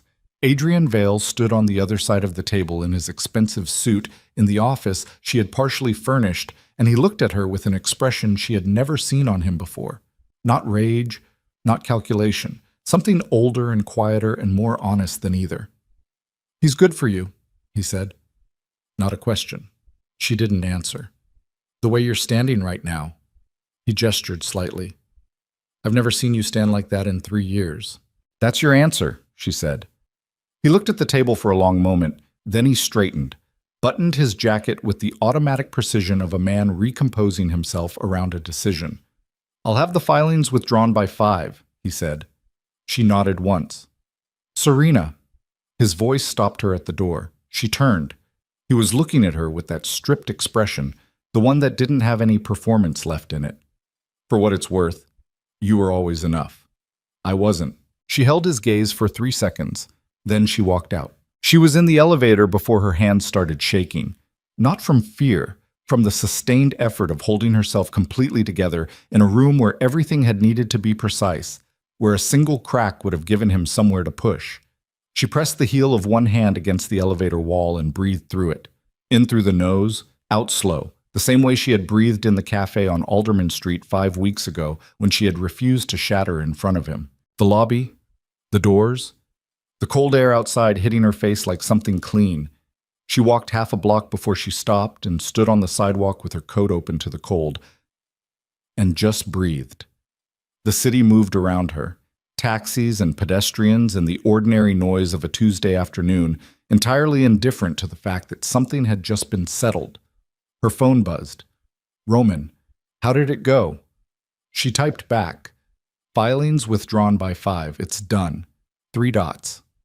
Then, where are you? Outside his building. Stay there. She almost typed back that she didn't need to be collected from a sidewalk, but she stopped herself. She put the phone in her pocket and stood in the cold and waited, and 12 minutes later Roman's car pulled up to the curb. He got out. He looked at her the way he had looked at the construction site that first morning, taking in the actual information rather than a preferred version of it. She probably looked wrecked. She felt wrecked in the particular way of someone who had spent everything they had and was still standing. You okay? He said. I will be. He nodded. Didn't push it. He opened the passenger door and she got in, and he got back behind the wheel, and he drove without asking where she wanted to go, which turned out to be exactly right because she didn't know. He drove through the city for 20 minutes without a destination, just the movement and the heat from the vents and the sound of traffic. And she sat in the passenger seat with her head against the rest and let the shaking in her hands work itself out. "He's going to withdraw," she said. "I know, my lawyer called." The documentation held. "It always held," he said. "That was never the real issue." She looked over at him. What was the real issue? He kept his eyes on the road. Whether you were going to let him make you believe you needed his permission to exist. He glanced at her briefly. "You didn't." She was quiet for a moment. "Valentina was there," she said. "I know that too." A beat. "What did she say?" "She said he does this, and then it doesn't work, and then he does something else." Serena looked out the window. She sounded tired. She's been managing him for months. She would be. Sound angry. She sounded like someone reading from a manual they've had to consult too many times. Roman was quiet. He took a left turn and she recognized the neighborhood. The North End. The Meridian site somewhere in the blocks ahead. "He said something at the end," she said. Roman didn't ask what. She said it anyway. "He said I was always enough, that he wasn't." The car moved through a green light. Roman's hands were easy on the wheel. "Do you believe him?" he said. She thought about it honestly. "I believe he meant it when he said it." She paused. "I don't think it changes anything." "No," he said. "It doesn't." He pulled up outside the Meridian site and stopped the car. The building was ahead of them through the fence, the skeleton of floors in the gray afternoon, the future of the space not yet visible to anyone who didn't know how to read what it was becoming. She had been looking at it for weeks. She knew exactly what it was going to be. She got out of the car. Roman got out too. They stood at the fence looking at the building. "I need to finish the amenity floor drawings," she said. "I know. I was thinking about the threshold concept, the covered entry sequence. I want to refine the material language, something that references the industrial history of the neighborhood without being literal about it. Weathered steel, maybe. Or reclaim brick with a contemporary..." "Serena." She stopped. He was looking at her, not at the building, at her. The afternoon was cold and gray, and the city was doing what cities did, and the building was behind them unfinished and waiting. And Roman DeLuca was looking at her with an expression she had not let herself fully register in all the weeks of working alongside him. Because registering it would have required her to admit that something was building between them that had nothing to do with floor plans, and everything to do with the specific way two people could stand next to each other in an honest silence and feel less alone than they had in years. "I know today was... I know what that cost you," he said. "I know you didn't go into that office just to protect the project." She held his gaze. "I went in because it needed to be finished," she said. "Yes." His voice was quiet. "And I need to tell you something before any more time passes and I find another reason not to." He took a breath. Not a theatrical one, just the breath of a man stepping off a ledge he had been standing at the edge of for longer than was comfortable. "I have spent 3 years building things in this city. I am good at it. I am genuinely good at it, and I know that, and I don't need it confirmed. But I have not, in 3 years of this work, or in the years before it, I have not wanted to build something specific for a specific person until I watched you stand in that half-finished building and listen to it." Yes. He paused. "I don't know exactly what I'm saying." "I think you do," she said. The cold was still there. The city was still there. The building was still there, half-made and patient. Roman reached out and his hand found hers at her side. Not a gesture, not a performance, just contact, the specific warmth of one person's hand around another's in the cold, and she felt it move through her chest like something loosening. "I want to know you passed this project," he said. She looked at their hands, looked at the building, looked at him. "You already do," she said. He looked at her for a long moment. Then something shifted in his face. Not a smile exactly, but the thing that came just before one, when the face is still catching up to what the body already knows. He lifted her hand briefly and pressed the back of it to his lips, the gesture so quiet and unannounced that it arrived before she could brace against it, and she felt the warmth of it travel straight up her arm and into the ruined, rebuilding territory of her chest. Her phone buzzed. She didn't reach for it. It buzzed again. She pulled it out with her free hand, glancing at the screen. and the expression on her face changed in a way that made Roman drop his eyes to the phone immediately. It wasn't Adrian. It wasn't Mara. It was an email notification. The sender was a City Planning Commission administrator. The subject line read, Urgent, Meridian Development Project NP-2244. The filing withdrawal confirmation. It should have been straightforward, but the email preview visible below the subject line contained a single line that made no sense in that context, and Serena read it twice to make sure she was reading it correctly. Please be advised that a third-party complaint filed under a separate entity, Moretti Capital Partners, LLC, has been received as of 3:47 p.m. today. This filing alleges the preview cut off. Serena looked up at Roman. His face told her he had read it over her shoulder. It wasn't Adrian, she said. Roman's jaw was set hard. No. It was never just Adrian. No, he said again, quieter. Something had changed behind his eyes. The controlled under-pressure quality shifting into something sharper and colder and more focused. The Moretti side was running their own play, she said, separate from his. They used his complaint as cover, and now that it's being withdrawn, they've filed independently. He took his hand from hers. Not withdrawal, purpose. He was already reaching for his own phone. They don't need his filing, they have their own. Serena stood at the construction fence, with the cold coming in harder now as the afternoon dropped toward evening, and she looked at the Meridian building, her building, the one she had listened to and begun to understand. And she felt the ground shift again beneath her in a way that was entirely different from the shift she had felt an hour ago walking out of Adrian Vale's conference room. That had been an ending. This was something else. This was the Moretti family, the Eastern Network, the Port District operation that Roman had walked away from 4 years ago, and that had never, apparently, walked away from him.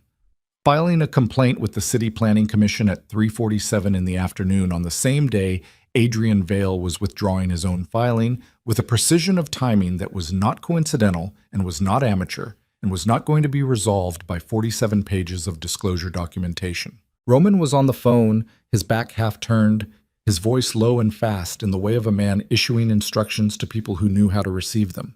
Serena stood still. She thought about Valentina in the conference room, the tired expression. He does this and then it doesn't work, and then he does something else. Had Valentina known?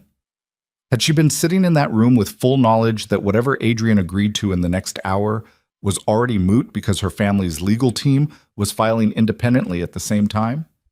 Had the entire meeting been a distraction, a stage set, a room designed to hold her attention while the real move was made 3 blocks away in a City Planning Commission office at 3:47 in the afternoon? She thought, yes, that is exactly what it was. Roman finished the call. He turned back to her, and his face had the quality of someone who had received information and was now operating on it rather than processing it. My lawyer has the filing, he said. Moretti Capital Partners is a registered entity out of the Eastern District. It's been active for 14 months. The complaint is more sophisticated than Adrian's. It's not about permits. It's about the land title chain on the northern parcel. They're claiming a prior interest. Do they have one? No. But the claim is constructed well enough that the commission has to investigate it before they can dismiss it. That's 6 to 8 weeks minimum. He paused. Long enough for the lender review clause to trigger. Serena looked at the building. They planned this before Adrian filed his complaint, she said. Months before. Adrian was a distraction, or he was being used without knowing it. The Moretti side let him run his play, watched him get walked back, and filed the moment he withdrew. Clean separation. No direct connection between the 2 filings. Valentina knew, Serena said. Roman was quiet. She was in that room, Serena said. She let that meeting happen. She sat there and watched Adrian apologize and withdraw. And she already knew it didn't matter. She breathed out slowly through her nose. She told me he does this and it doesn't work, and then he does something else. That wasn't a warning about Adrian. That was misdirection. She was making sure I was focused on him when the real filing went in. Roman looked at her steadily. That's a cold play. Yes. She may not have had a choice. The Moretti operation doesn't run on individual preference. If her father decided this was the move, she executes it. I know. Serena did know. She had spent 3 years in the proximity of that kind of organizational loyalty. the way it masqueraded as family and functioned as obligation. It doesn't make it less deliberate. The afternoon was going dark around them. The construction site lights had come on automatically, throwing the building's skeleton into sharp relief against the deepening sky. Roman put his phone in his jacket pocket. He looked at the building for a long moment. "I need to tell you the full picture," he said, "before we go further, because what comes next is going to require you to decide how involved you want to be, and I won't make that decision for you." "Tell me." He turned toward her. "The northern parcel, the one the Moretti complaint is targeting.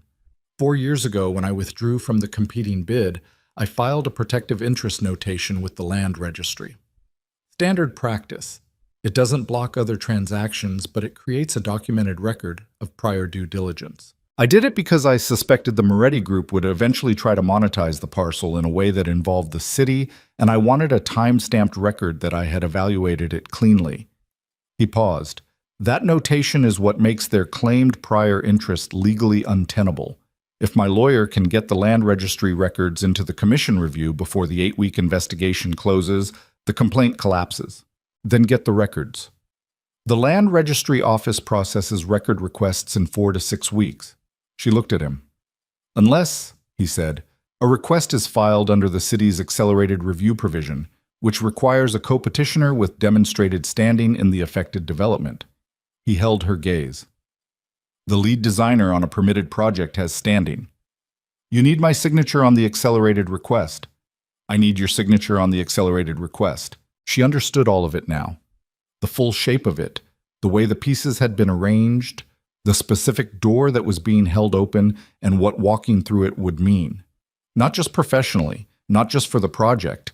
It would put her name on a legal document in direct opposition to the Moretti family's filed complaint. It would make her a co-petitioner in a proceeding against an organization that had been operating in this city for 2 decades, and that did not respond to legal setbacks with equanimity. She thought about the storage unit, the drafting table, the 47 minutes of the first conversation, and the diner, and the Italian restaurant, and the way she had stood in the half-finished building and felt the structure speak.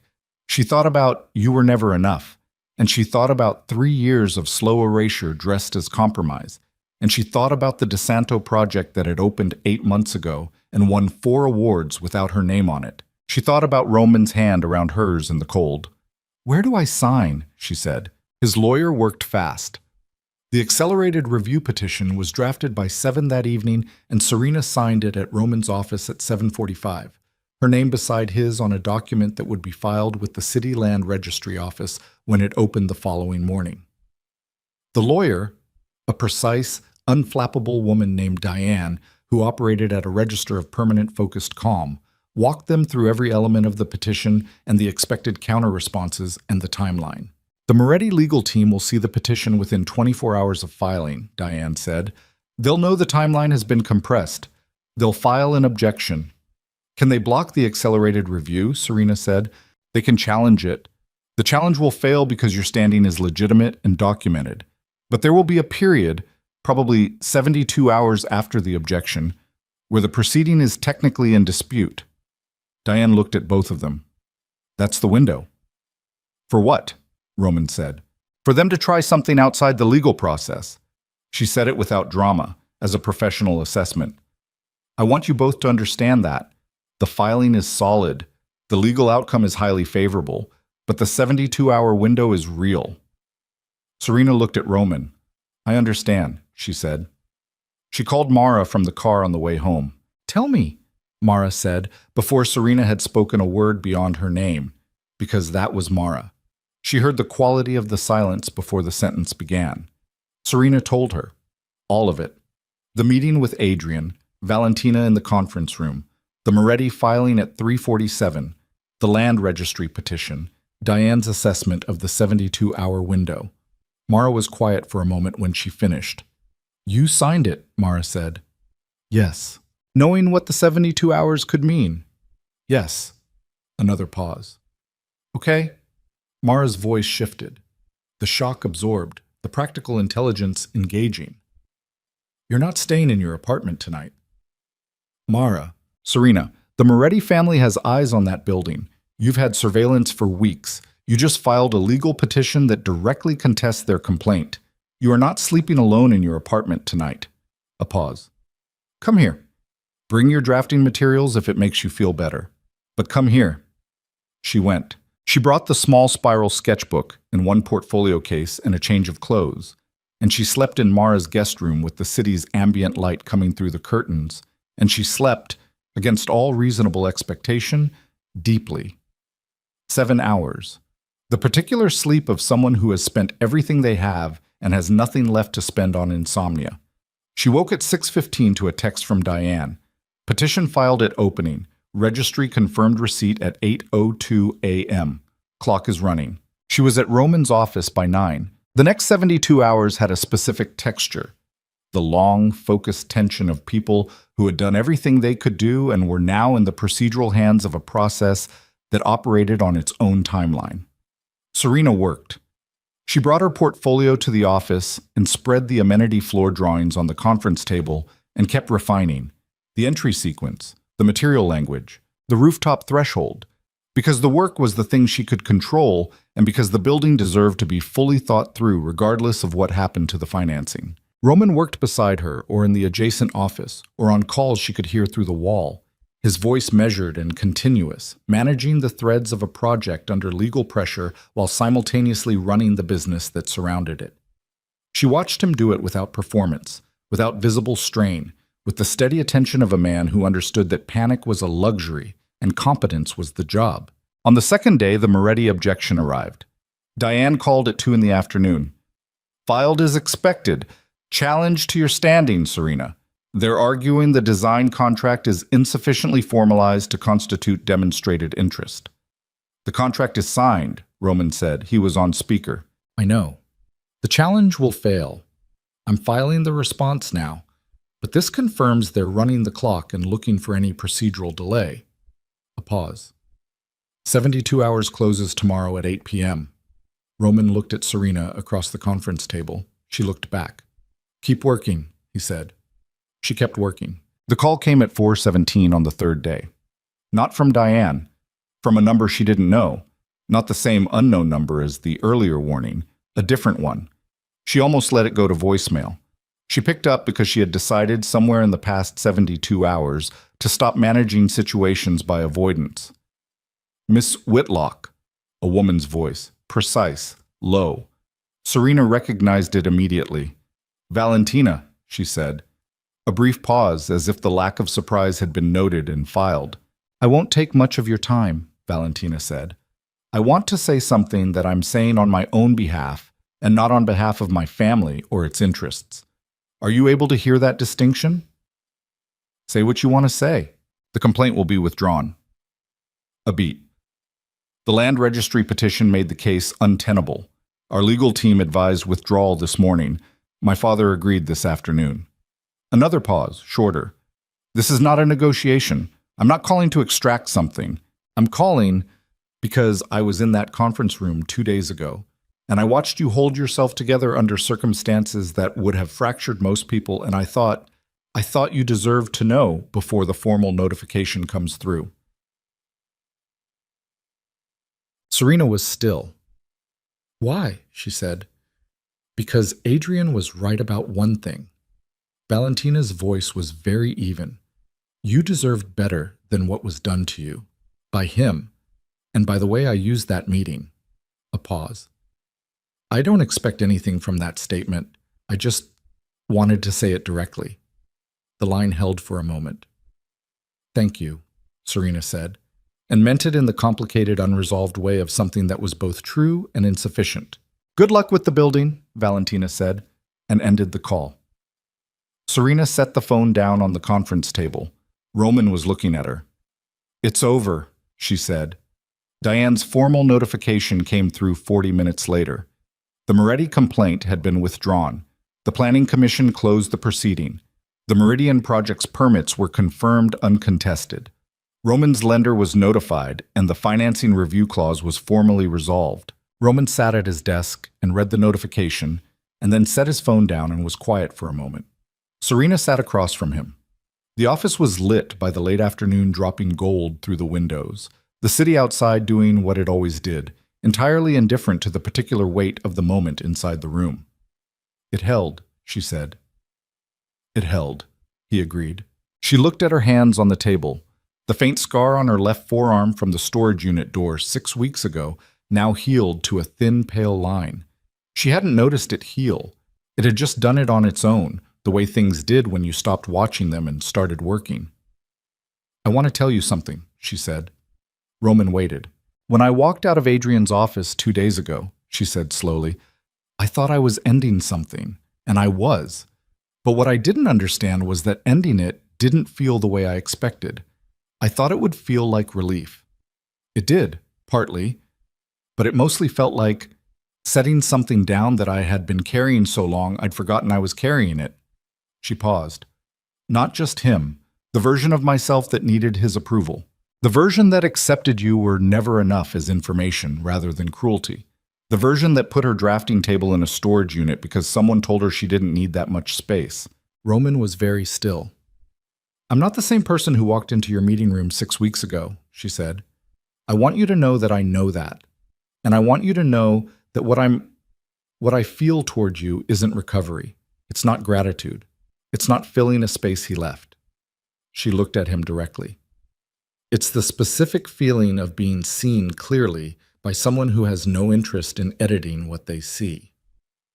The afternoon was gold and quiet around them. Roman stood from his desk. He walked around it, and he sat on the edge of the conference table near her, and he was close enough that she could see the lines at the corners of his eyes and the way the light hit the angle of his jaw. And he looked at her with the undecorated attention she had come to understand was simply who he was. Not a strategy, not a performance, just a man looking at something he found genuinely worth looking at. "I built my first building at 26, he said. 14 units, east side, budget that required me to do 2 jobs myself because I couldn't afford the contractors. I have not built anything since that I was more proud of." He paused. "Not because it was the best work, because I understood exactly what it was and what it cost and what it was for. Everything after that has been more skilled and more complicated and sometimes more beautiful. But that first one, I knew every inch of it from the inside." She understood what he was saying. The analogy was not accidental. "I know every inch of this," he said quietly. "Whatever this is. I have known it since the 40 minutes in that meeting room before Marcus arrived. And I've been very careful with it because I understood it was early and fragile, and you were in the middle of something that required your full attention." He looked at her steadily. "But I'm not careful by nature. I'm careful by discipline, and I am at the end of my discipline." She felt something move through her chest.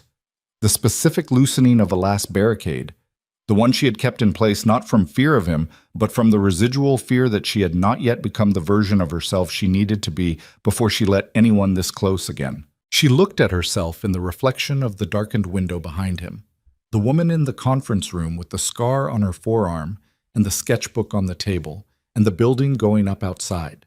The woman who had signed a legal petition against a crime family to protect something worth protecting. And she thought, "There you are." She reached out and put her hand against the side of his face. He closed his eyes for just a second, like something he'd been waiting for arriving. When he opened them, she was still looking at him. "I'm not fragile anymore," she said. He turned his face slightly and pressed his lips to her palm, not the careful gesture from outside the construction fence. This one deliberate, unhurried, a man no longer managing his own restraint. What followed was quiet and entirely private, and belonged only to them in that late afternoon in an office full of building plans and the golden light of a city that had been trying to break them for 6 weeks and had not succeeded. 3 months passed. The Meridian building rose floor by floor as winter moved into early spring, and Serena's entry sequence took shape in weathered steel and reclaimed brick exactly as she had sketched it at her drafting table at midnight in her apartment when it was all still hypothetical. The covered threshold, the decompression zone between street and lobby, the architecture of welcome-made material. She walked the site weekly, and she listened to the building, and she revised, and she argued with the mechanical engineers, and she won 2 of the 3 arguments and conceded the 3rd because she was wrong about it, and she knew she was wrong, and saying so was easier now than it had ever been. She also took on a second project, a residential renovation in the East District, a mid-century building that needed someone who could hear what it had been before it could become what it was meant to be. It was the kind of work Adrian had once told her was beneath her skill set. She found it extraordinary. She and Roman did not perform their relationship for the city. There were no photographs, no events, no calculated appearances. They worked together, and they ate dinner, and they walked through buildings, and they talked about everything, and some evenings she sat at the drafting table in the second bedroom. Her room now, genuinely hers, the guest furniture long since moved to make space, while he sat at the kitchen table with his laptop, and the apartment was full of the comfortable, productive quiet of two people working independently in proximity. It was the specific, ordinary intimacy she had not known she was missing. She received one more message from Adrian Vale. Not a call. A handwritten note delivered by courier 4 weeks after the Moretti complaint was withdrawn. She recognized his handwriting from years of reading notes left on her kitchen counter. The note said, "I heard the Meridian project is exceptional. I have no doubt. I've been trying to understand what I lost for 4 months. I think I finally do.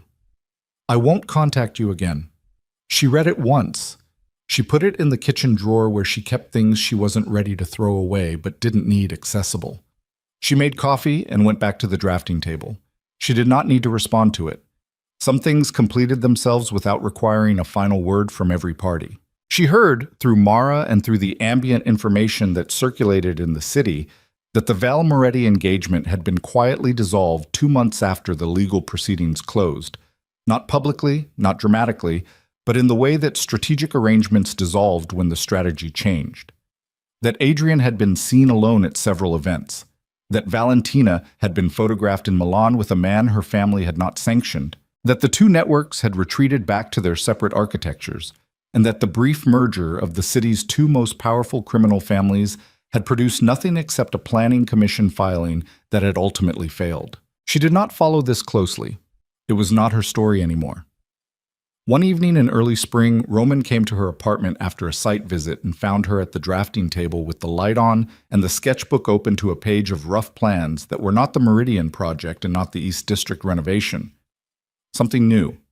She had been working on it for 2 weeks without naming what it was. He looked over her shoulder at the drawings. She let him look. "What is this?" he said. "A library," she said. "Hypothetical. There's a decommissioned warehouse in the Port District that's been vacant for 3 years. The site is extraordinary. The light, the structure, the relationship to the water. Someone should do something real with it." He was quiet for a moment. She could feel him looking at the drawings, and she knew from 3 months of working alongside him what his silences meant, and this one meant he was seeing it. "The Port District," he said. "I know whose territory that is. Was." She turned slightly to look at him. "The Moretti family has been pulling back from the port operation since the legal proceedings. There's a window." Roman looked at her for a long moment. "You want to build something on contested ground," he said. "I want to build something good on ground that's been sitting empty because everyone is too cautious to claim it for something good." She looked back at the drawings. "That's what buildings do. They make a claim. They say, 'This place is for this now.' And after enough time, people forget it was ever anything else." He was quiet for another moment. Then he pulled a chair from the desk and sat beside her at the drafting table and looked at the plans. "The structural challenge is the existing foundation," he said. "Warehouse footings aren't designed for public load distribution." "I know, I've been thinking about it." She turned to a back page of the sketchbook where she had rough sketched a foundation intervention concept. "If you reinforce here and cantilever the reading room over the water." "That's audacious." "Yes." He looked at the page, looked at her.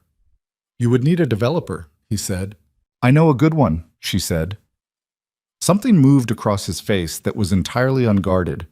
The smile that came all the way up, the one she had seen only a handful of times in 3 months and had understood immediately was rare and therefore worth something specific. He leaned forward over the sketchbook and said, "Show me the foundation concept again." And she turned the page back and explained it, and the lamp was warm over both of them, and the city moved in its ordinary patterns outside the window. And the drafting table that had been in a storage unit for 2 years held both their weight without complaint. Later, when the drawings were set aside and the coffee had gone cold and the city outside had quieted to its late-night register, Roman sat back in the chair and looked at her with the particular attention she had come to know as his baseline. The attention that had no agenda except seeing clearly. and he said quietly, "I need to ask you something." She turned toward him. He reached into the inside pocket of his jacket, and his hand came out holding something small, and she felt her breath shift before her mind had fully processed what she was seeing. A ring, not large, not ostentatious, a single stone in a setting that was precise and honest and entirely without performance. The kind of thing a man chose because it was right, rather than because it was impressive. He held it between his fingers and looked at it for a moment and then looked at her. "I know the timing is Roman." He stopped. "Don't qualify it," she said. "Just ask." He looked at her. The lamp. The city. The sketchbook on the table between them, with its ghost lines of a library that didn't exist yet, built on contested ground, cantilevered over water. "Marry me," he said. Not a performance. Not a production. Just a man and a question, and a ring held between them in the quiet light. The city outside doing what cities did, entirely indifferent to the fact that something was being built in this room that would last considerably longer than either of them could calculate. Serena looked at him. She felt the full weight of the past 6 months move through her. The cafe table, the ivory dress, the storage unit, the drafting table carried up 3 flights of stairs, the construction site in the cold, the legal petition, the hand around hers at the fence, the library plans half drawn in a sketchbook. The woman who had sat in a cafe being told she was insufficient. The woman sitting here now. She reached out and took the ring from his fingers. She looked at it for a moment, the stone catching the light, honest and clear. And then she looked at Roman, and what she felt in her chest was not the fragile, elated terror of the first time she had said yes to a question like this. It was something older and quieter and far more certain, the feeling of a structure that had been tested fully and had held. "Yes," she said. He took the ring back from her gently and slid it onto her finger, and his hands were steady, and so were hers, and neither of them said anything for a moment because there was nothing that needed to be said. He brought her hand up and held it against his chest, and she could feel his heartbeat through his jacket. Steady, present, real. And she leaned forward slightly and rested her forehead against his, and they sat like that in the lamplight, with the city spread out beyond the window and the sketchbook open on the table, and the plans for a library on contested ground waiting to be finished. 7 months later, Serena Whitlock walked down the aisle of a converted industrial space in the East District. A building she had spent 3 months restoring, its bones revealed and honored, its new life built on top of its history without pretending the history hadn't happened. The ceremony was small, 40 people. The kind of guest list that contained everyone who mattered and no one who was there for optics. She wore the ivory dress, not because she had forgotten what it once meant, because she had decided that the dress was a piece of extraordinary craftsmanship that had been present at a painful moment, and that the painful moment did not own it. She had taken it off the back of the bedroom door the week after the cafe on Alderman Street, and she had put it in a garment bag, and she had kept it because she was not going to let Adrian Vale take something beautiful from her by association. The dress was hers. It had always been hers. She walked down the aisle with her chin up and her hand steady and her eyes on Roman, who stood at the far end in a dark suit with the same undecorated attention that she had first registered in a conference room 6 months before and had been trusting ever since. His expression when he saw her in the dress was not performance. It was the face of a man who understood exactly what it meant for her to be wearing it, and felt the full weight of that without needing to say so. Mara, standing to the left in the small wedding party, had tears running steadily down her face and was making no effort to stop them. Serena caught her eye, and something passed between them that was years old and entirely wordless. The vows were their own words. No borrowed language, just the specific things 2 specific people needed to say to each other, about what had been learned and what had been built and what they intended going forward. Roman's voice was steady throughout.